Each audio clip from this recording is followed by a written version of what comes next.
We'd like to start by acknowledging that we are on the original lands of the Anishinaabe, Innu, Cree, Oji-Cree, Dakota, and Dene peoples, and on the homeland of the Métis Nation. We respect the treaties that were made on these territories. We recognize privilege disparities, and we acknowledge the harms and mistakes of the past. We dedicate ourselves to move forward in partnership with Indigenous communities in the spirit of reconciliation and collaboration. Here at the Manitoba Arts Council, we are committed to an approach that respects and recognizes the distinct worldviews and creative culture of Indigenous communities, while aiming to make Indigenous artistic expression a source of pride for all Manitobans. Thanks for joining us tonight. Really appreciate it. I'm Martine Friesen. I'm a program consultant here at the Manitoba Arts Council. I'm going to take you through a PowerPoint just with some basic information, and then we're going to open it up for questions. If anything comes up for you or questions that you want to ask, please put them in the chat. Your mics are muted and you won't be able to turn them on, or your video camera. So we have my colleague Vi Hussen is monitoring the chat, and they will send the questions to me as we go on. So there'll be time for questions afterwards. So let's get started, please. Awesome. Okay, all about MAC grants. So tonight's PowerPoint, my presentation is going to review the applicant types that we fund. I'm going to go over the MAC grants that we have to offer, and I'm going to quickly talk about how to apply. So a little bit about MAC, who we are. We are an arm's length provincial government agency, and we fund the creation of and sharing of arts and culture for all Manitobans. We fund individuals, groups, and organizations, and the decisions are made not by staff, but by peer assessment process. So let's talk about those applicant types. We fund individuals who are either professional artists, arts cultural professionals, students of the arts, and Indigenous knowledge keepers. We fund professional arts groups. And in the organizational category, we fund organizations that are professional not-for-profit arts organizations, professional for-profit arts organizations, that's in publishing only, professional arts service organizations, and community not-for-profit organizations. So I'm going to review those applicant types and give you a little bit more information about each of them. So let's start with professional artist. Professional artist has a history of professional presentation and publication in any artistic discipline. They've been compensated as a professional artist, and they're recognized by their peers as professionals. Arts cultural professionals work in the arts, but not as artists. They commit significant time to their work in the arts, and they're recognized by peers as arts cultural professionals. And some examples of that would be like arts administrators, or producers, technicians, designers, that kind of thing. Then we have students of the arts. They are registered in full-time art studies. They're 18 years of age or older, and they can only apply for our scholarships program. So we do fund post-secondary training in the arts through that one program. Indigenous knowledge keepers must self-identify as First Nations, Métis, or Inuit, and they are recognized and respected by their community as significant contributors to cultural practice. Then we have professional arts groups. This is a group or collective made up of 2 or more professional artists. And one of the most important things that I have to say about that, it comes up a lot, is you have to be, if you're going to apply as a group in a group name, you have to be able to receive a grant payable to that name. And now we're going to go through our list of organizations that we fund. The first is professional not-for-profit arts organizations. So those organizations support professional artistic work. They're governed by a board of directors or advisory board. They pay professional fees to artists. They're based in Manitoba and have to be active for at least 1 year prior to applying. And of course, they're incorporated. Then we have professional for-profit arts organizations. Now, this is only in book and periodical publishing only, and they have to also be active for at least 1 year in Manitoba prior to applying. And we have art service organizations. So these organizations support the development of professional artists and the art form. They have membership. They operate as a not-for-profit, and again, they have to be active for at least 1 year in Manitoba prior to applying. And the last kind of organization that we fund are community not-for-profit organizations. So these organizations engage in artistic and cultural activity. They're governed by a board of directors or advisory board, and also they have to be active in Manitoba for at least 1 year prior to applying. And now I'm going to go through our grants, and I'm just going to talk to you briefly about the structure of our granting program, and then I'm going to kind of talk through some of our most popular grants. So as you can see in the colored list, we have what we call streams of activity. So we've organized our granting programs kind of based on the activity that is funded. So we have a create stream, a share stream, a learn stream, an Indigenous 360 stream, a support stream, and a recognize stream. Each of those streams have one or more grant programs in them. So the create stream only has one grant, and it's the create grant. And that's where you go if you want to create work, if you're in some phase of the creation process. In the share stream, there are 3 grants. And this is where you go if you want to share your work with the public in some way. So there's the present grant, a tour grant, and artists in communities. If you're interested in learning, you go into the learn stream where we have 3 programs: travel professional development, a residencies grant, and our artists in the schools. If you are an Indigenous artist, arts cultural professional, or knowledge keeper, you can also apply it to the Indigenous 360 suite of programs where you can create or share work or learn. In our support stream, we support organizations through operating funding. There's the Strengthen program where artists, organizations can go to strengthen their organization. And then we also have an Arts Leaders program for individual BIPOC artists and arts cultural professionals to have leadership training.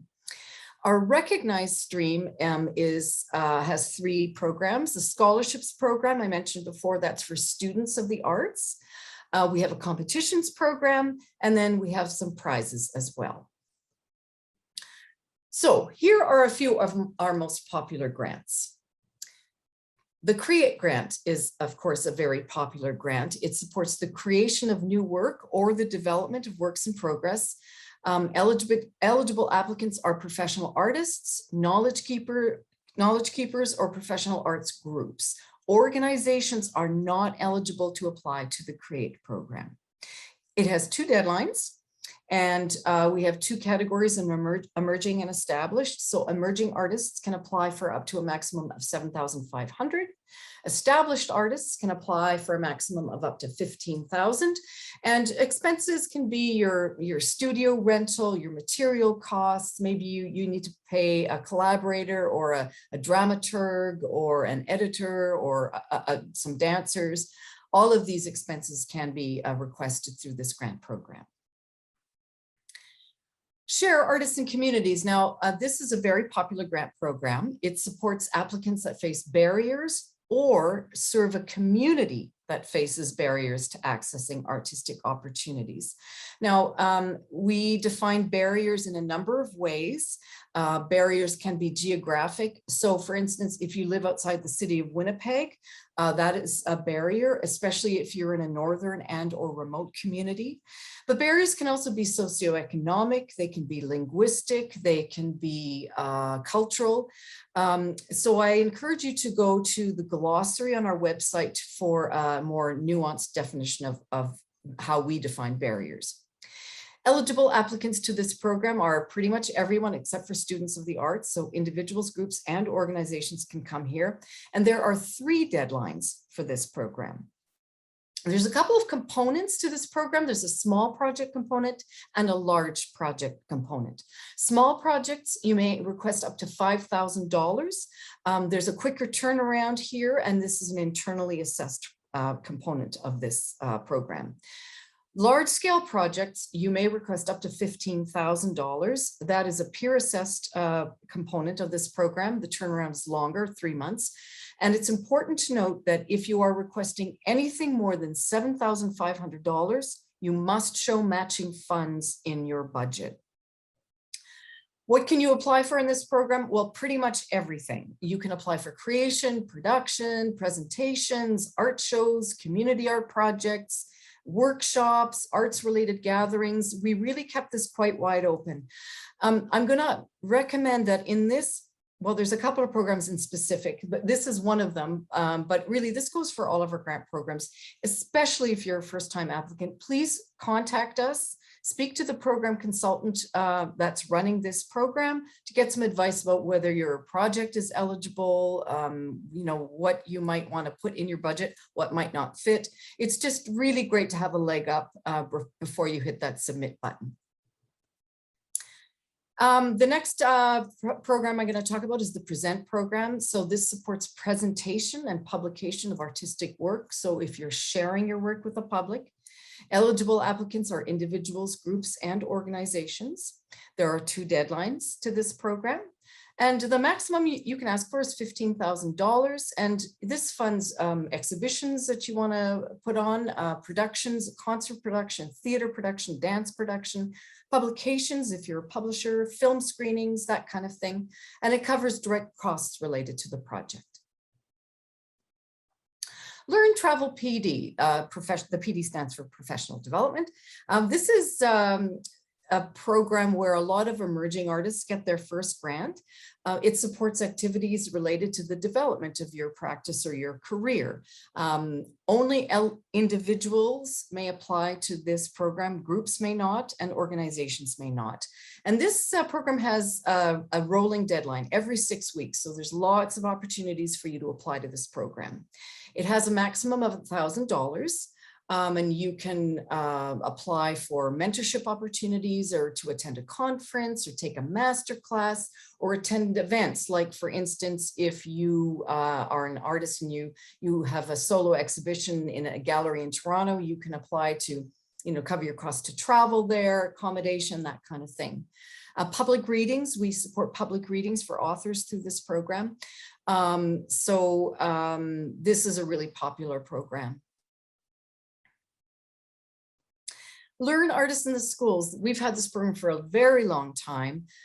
It funds collaborations between artists and teachers to bring arts education into the classroom. So if you are interested in doing curriculum-based arts projects in schools, this is a program you really might want to check out.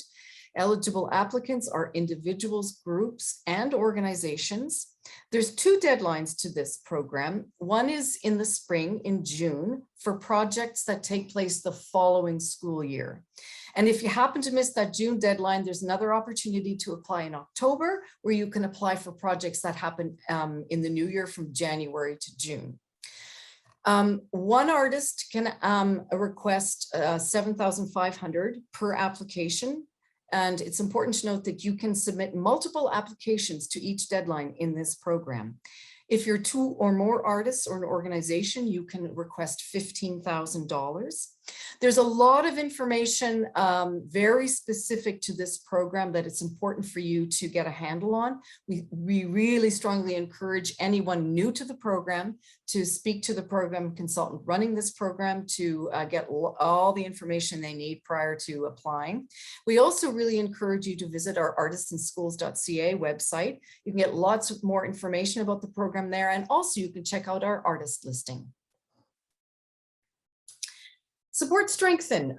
This is a really great program for organizations only. It supports initiatives to strengthen organizations, and there's 2 deadlines to this program.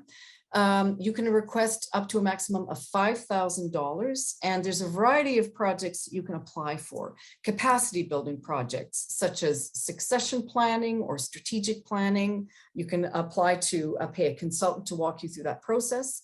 If you want to update technology or equipment, you can purchase capital, you can have capital expenses in your budget. So if you need new computers, we've seen a lot of that in COVID, people needing to like really up their software and their tech abilities so that everything can be online. So that's an eligible project, office furniture, all of that kind of stuff, staff training.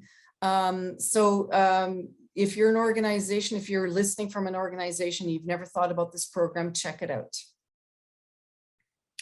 Okay, so that's kind of some of our very popular programs, but now I'm going to walk you through how to apply. So a number of years ago, we moved to an online application system. So we don't have paper applications anymore. So how do you apply? Well, go to our website and you can see the address for the Manitoba Arts Council website there. And when you hit the landing page of our website, you will see a sign-in button in the top right-hand corner. Click that, and that will take you to a page where you can click on a register button. So essentially, you're creating an account on our online system. We call it a profile. So the first thing it's going to ask you is to identify your applicant type. So I went through that earlier. There's individuals, groups, and organizations. So you'll answer some questions around that. What kind of an organization are you? What kind of an individual are you? Then you're going to answer some eligibility questions and some contact info questions. So an example of the eligibility questions will be, are you a resident of Manitoba and have you been here for the last 12 months? Are you 18 years of age or older? If you're an organization, it's going to ask you if you're incorporated, if you've been active in Manitoba for a year. And the contact info questions are, the usual stuff like email and, address.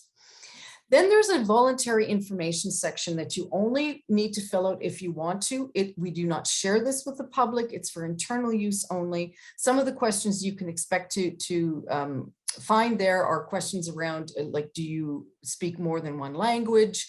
Are you a visible minority? That kind of thing. And then when you've gone through that, you will be sent a temporary password to the email address that you entered in the contact info section. You're going to log back in and you will be asked to upload a current artistic resume if you're an individual or a group, or an organizational history if you're an organization. Then your profile gets reviewed by a program consultant like me and is either approved or declined. If your profile is declined, you are encouraged to call MAC to get some feedback about why. But if your profile is approved, then you can start working on grants. So like I said earlier, before you start working on a grant, especially if you're a first timer, but even if you're not, old dogs can learn new tricks too. So discuss your project with a program consultant. Make sure you're applying to the right program with the right project. Talk about, how to deal with the budget, support material, all that kind of stuff. We are here to help you put together the strongest application you possibly can. So once you've done that, you're ready to start a draft of your application. So what to do when you're actually writing your application? Be concise and avoid repetition. Think of it as journalism. It's not your art. It's a grant application. You want to give the assessors information like, what are you doing? When are you doing it? How are you doing it? Why is it important? Who will you be working with? Write in the first person. It's kind of off-putting every once in a while when an applicant will write in the third person about themselves. So write in the first person. I am requesting funding to write a new play. We provide the what we call the assessment questions in the program guidelines for each grant program. These the assessment questions are actually a series of statements that the assessors use to score your application. You may find them quite useful and interesting to consider when you're writing your grant application. And you may ask a program consultant to review your application before you submit and give you some feedback. We just ask that you give us at least a few weeks before the deadline to do that, because we get, as you can imagine, pretty busy as the deadline gets closer. Okay, then you're ready to submit through the online system. Applications are due before 11:59 p.m. on the deadline day. We encourage applicants to submit whenever possible. I mean, I know you have busy lives and it's not always possible, but if you can, submit like on business, Monday through Friday during business hours. So even if the deadline is on a Sunday, if you can submit on a Friday before 4:30, that would be ideal, just in case something happens, you know, something wonky, or you forgot something, you're having trouble uploading something, then we can be there to help you. Otherwise, we're very strict with deadlines. Okay, so you've submitted your application. What happens next? Well, your application will be assessed by a committee composed of fellow artists and arts professionals. And notification of results are by email, generally within 3 months. So think about that when you're planning your project. You're not going to hear back for quite a while. Okay, so if you do receive a grant, congratulations. You'll complete the funding agreement on the online system. You will receive notification by email. You'll log in. There'll be a funding agreement there on your homepage. You click on it and you'll get your first installment. And you are required to submit a final report within 18 months of being awarded. And then that releases your final installment. And it's 90% up for the first payment is 90%, and then 10% upon submission of the final report.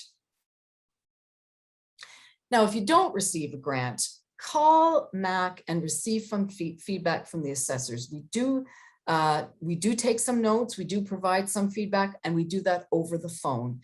And then you might want to rework your application based on that feedback if you found it beneficial. And then you are able to resubmit to the next deadline if you want to.